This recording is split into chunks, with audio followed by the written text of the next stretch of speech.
Bonjour à tous et bienvenue chez Perspective Animée, ici San Juan Wolf avec une nouvelle vidéo. Aujourd'hui, je vous amène une review d'un film que j'ai écouté hier soir et qui, sérieusement, ce film-là est venu me toucher au cœur. C'est le film A Silent Voice. Je suggère à tout le monde qui regarde la vidéo d'aller voir le film parce que c'est un film incroyable. Puis, sincèrement, je veux pas rentrer en détail sur le film, on va juste parler, on va juste donner des détails généraux de mon appréciation de l'histoire. Parce que je veux que le monde aille le voir, donc je vais pas spoil dans cette vidéo. Euh, Moi, je l'ai vu sur Netflix. Je sais vraiment pas si on peut le trouver ailleurs. Je sais qu'il existe, que c'est inspiré d'un manga, mais j'ai pas lu le manga, j'ai juste vu le film. Et j'ai pas non plus l'intention de lire le manga parce que je trouve que le film est allé à un point tellement haut que j'ai peur qu'en lisant le manga, ça va baisser donc mon estime du film.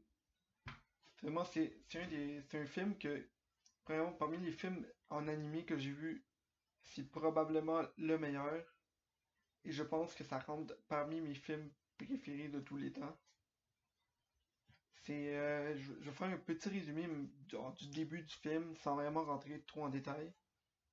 C'est l'histoire d'un gars que quand il était jeune, je vous dirais peut-être vers la fin du primaire, c'était un bully. Il intimidait le monde, c'était pas une bonne personne. Et là, tu sautes un peu dans le futur dans lequel il essaye de rattraper ses erreurs du passé, se faire pardonner. Puis tu vois un peu le duel intérieur du personnage qui essaye d'être meilleur, mais au fond de lui, il se considère pas comme quelqu'un de bon à cause de son passé. C'est un film qui va vraiment montrer beaucoup de contrastes. Je pense que c'est probablement ça que je vais mettre dans le titre de la vidéo. C'est un film qui va autant aller dans des moments très colorés, très beaux, qui ont l'air très plaisants. Et par partie, ça va être des moments qui vont être très sombres. Et le contraste est vraiment bien fait parce que tu ressens ces émotions-là dans les deux moments. J'ai remarqué il y a une grosse part de symbolique qui est faite dans ce manga-là.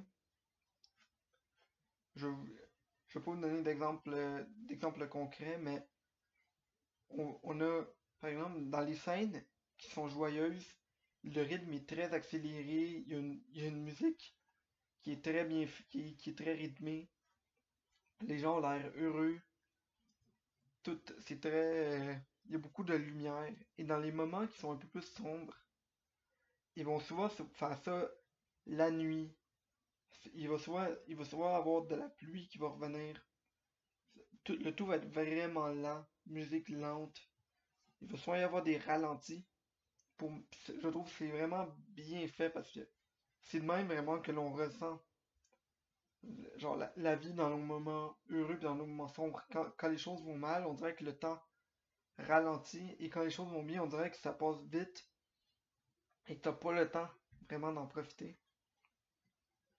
Il y a des scènes dans le début du film qui vont revenir vers la fin et donc tout est lié. Il y a beaucoup de répétitions qui vont être faites sans, sans nécessairement. Alors, c'est de la répétition, mais c'est fait exprès. L'auteur, c'est inspiré d'un manga, aime ça aller remettre des scènes pour que ensuite dans l'histoire, on s'appelle ok, cette affaire-là, c'est revenu plusieurs fois, ça va être important, puis à chaque fois ça devient important. On a vraiment, genre, il y a trois personnages que je considère sont les principaux. T'as dans le fond le gars qui intimidait dans le passé. T'as la fille qui se faisait intimider, puis t'as la petite sœur de la fille. C'est pas mal, on voit beaucoup d'interactions par rapport à ces trois personnages-là. On va voir que comment ils vont se développer à travers le temps. Je trouve que leur caractère est très bien fait. Je trouve que fini par penser comment l'évolution de leur pensée était amenée par l'auteur. Là où je trouve qu'il y a peut-être une petite faille, c'est que l'auteur va tout simplement aller introduire beaucoup de personnages un peu secondaires dans l'histoire. Pas nécessairement. Puis je comprends que ils ont. Tu sais, tu peux pas faire un film avec juste trois personnages. Pas tous les personnages sont. Je dirais pas doivent être développés, mais je trouve qu'il y a certains personnages qui font des actions qui ont une importance dans le film et que c'est pas vraiment expliqué vraiment pourquoi c'est ça, c'est juste c'est présenté, puis on voit l'impact que ça a dans les personnages, mais on voit pas vraiment de raisonnement derrière les actions de ces personnages-là. Je pense en particulier à la mère de la fille et, euh, et aux deux autres amis d'enfance. Je pense que c'est des personnages qui sont introduits mais qui ont pas vraiment. On voit pas vraiment leur développement. On sait que l'auteur présente que ces personnages-là ils ont évolué avec le temps, mais en tant que tel, on n'a pas vraiment vu le développement de ceux-ci. Je pense que ça serait peut-être un des seuls petits points faibles de ce film-là parce que tout le reste est vraiment bien fait. Un autre aspect qui est vraiment bien fait dans ce film-là, c'est l'auteur va aller parler de sujets qui sont extrêmement sensibles, extrêmement difficiles à aborder, mais il va le faire d'une façon vraiment bien faite. On va parler de suicide, d'intimidation, on va parler de d'handicap, qui est la fille, la principale raison pour laquelle elle se fait intimider, c'est parce qu'elle est sourde. Donc, on voit qu'il va vraiment les traiter de sujets qui sont pas évidents à traiter, là. Mais il va faire ça de la bonne façon. Il va faire ça d'une façon que tu vas à la fois apprécier l'histoire et, et comprendre donc la situation des personnages. On va voir par exemple beaucoup de rejets qui vont être faits par rapport à tous les personnages principaux de l'histoire. On a des personnages qui ont des designs très intéressants. Je pense possiblement, il y a un personnage je pense que je demande vraiment pourquoi ce design-là a été introduit, là. Genre, tout le monde a un design très réaliste. On voit vraiment quand ils sont heureux, quand ils sont tristes. On est capable de voir leurs émotions. Et t'as un personnage qui est censé être le meilleur ami du gars, que j'ai vraiment l'impression qu'il a été introduit comme pour faire un gag, pour baisser la tension de l'histoire. Et moi, j'étais juste pas capable de voir ce gars-là. Ses cheveux, on dirait. Il y a des espèces de cheveux verts que c'est genre trois grosses boules vertes à place d'avoir des cheveux. Genre, je sais pas, je l'ai juste pas trouvé réaliste ce personnage-là. Pour ceux qui ont lu My Hero Academia, il y a un personnage, je sais même pas comment le décrire, là, le gars qui lance des bleuets, puis que ces bleuets sont collants, là. Ce gars-là, on dirait vraiment qu'ils sont inspirés de ce gars-là pour faire le meilleur ami. J'ai juste pas aimé le design, mais à part ça, je trouvais les designs très beaux. Il montrait très bien les expressions des personnages. Je pense que c'est juste un film qui a été très bien réussi. Ils sont allés montrer tous les points de l'histoire dans un film qui va montrer l'histoire au complet.